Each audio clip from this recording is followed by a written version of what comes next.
So I'm going to start this video off by reading from Tom Burrell's Brainwash, Challenging the Myth of Black Inferiority.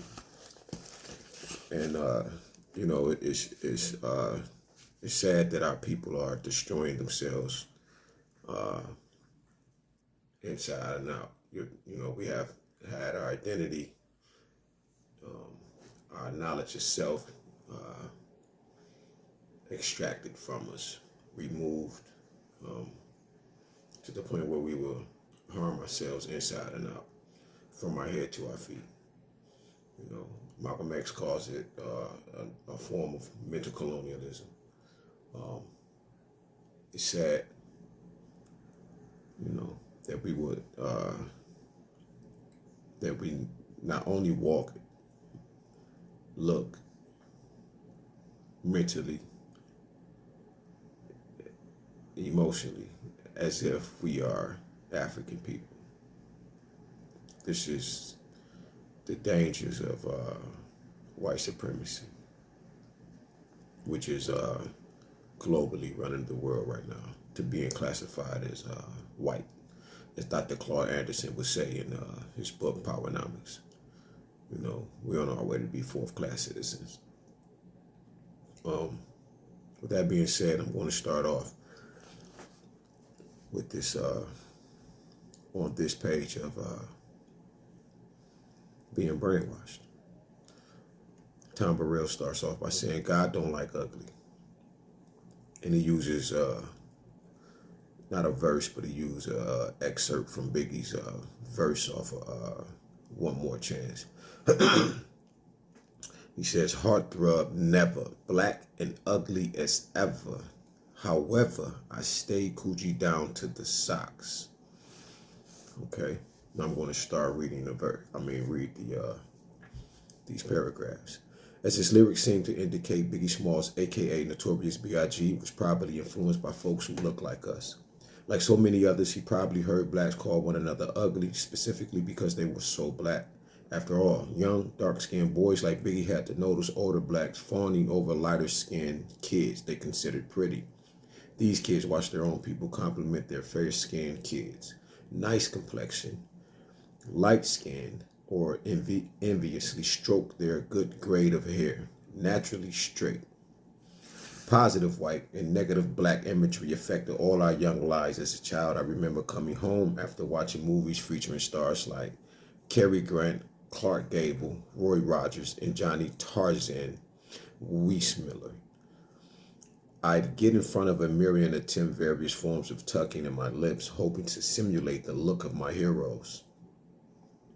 While women were using Madam Walker's products, black men suffered through caustic, lie-based conks popularized by athletes and entertainers like Sugar Ray Robinson, Nat King Cole, and numerous other black role models. Our hair had to be fried into flat and lifeless versions of its true form to be acceptable, even to ourselves. In his autobiography, Slaying activist Malcolm X spoke to his once brainwashed condition that motivated his desire to conk his naturally red hair. How ridiculous I was, stupid enough to stand there simply lost in admiration of my hair. Now looking white, reflected in the mirror, I vowed that I'd never again be without conk.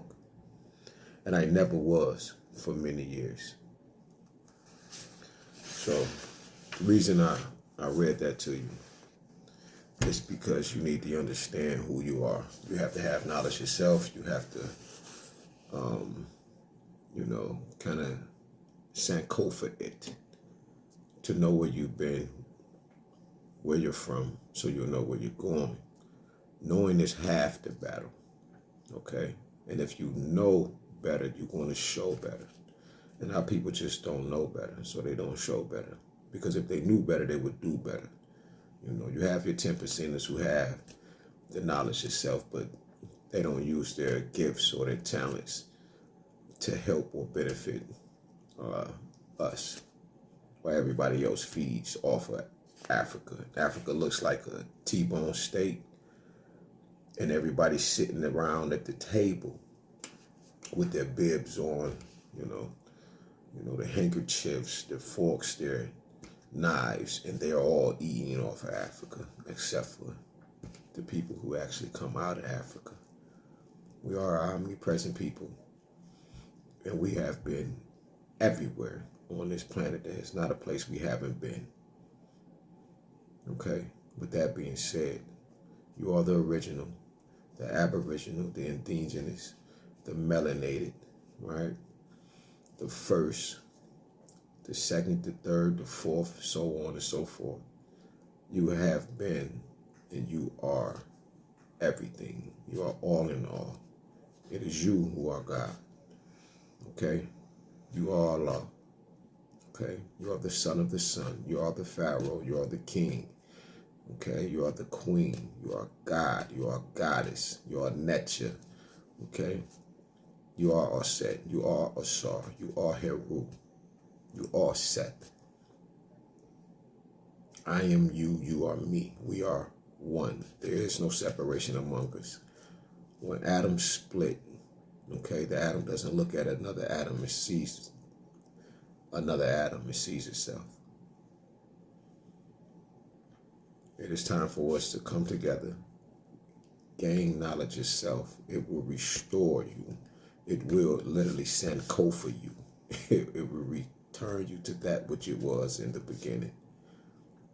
Financially, physically, geographically, okay, mentally, emotionally, in every place that it is. And that is what we call chemistry realignment. You have to find a common ground among all of us so we'll be able to understand each other better. Know who your enemy is. Because it's not only you. The reason why you're your enemy is because you have been programmed. It's like a TV show that comes on every night, right? You tune in at that specific time every night to get programmed, to get brainwashed. But that is what we're dealing with. That is what we're going through. So you have to understand that knowing is literally half the battle.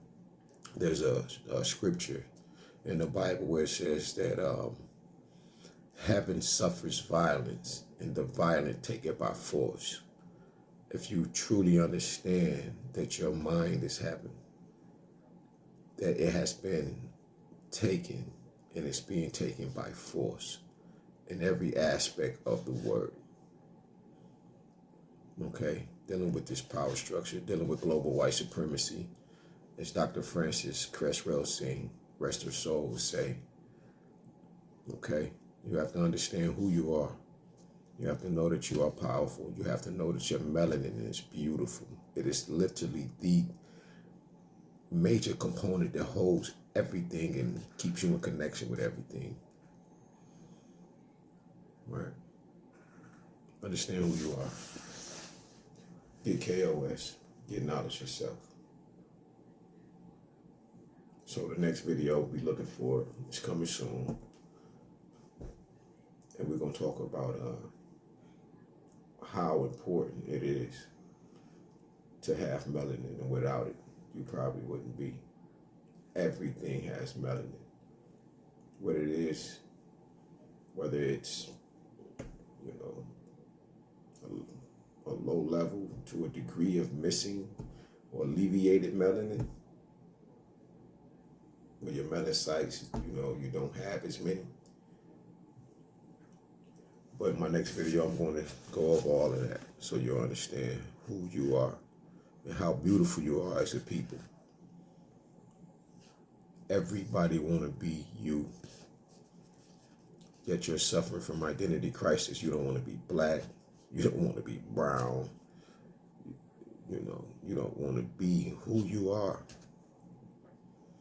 You want to be Indian. You want to be Asian. You want to be everything that you're not. Yet, it's not the Indians. It's not that you, as an African, have Indian in your blood. You have Chinese in your blood. You have, you know, whatever it is that you consider to be mixed with. It's that they have African in them. They have you in them. Food for thought. Get a plate and bring Tupperware.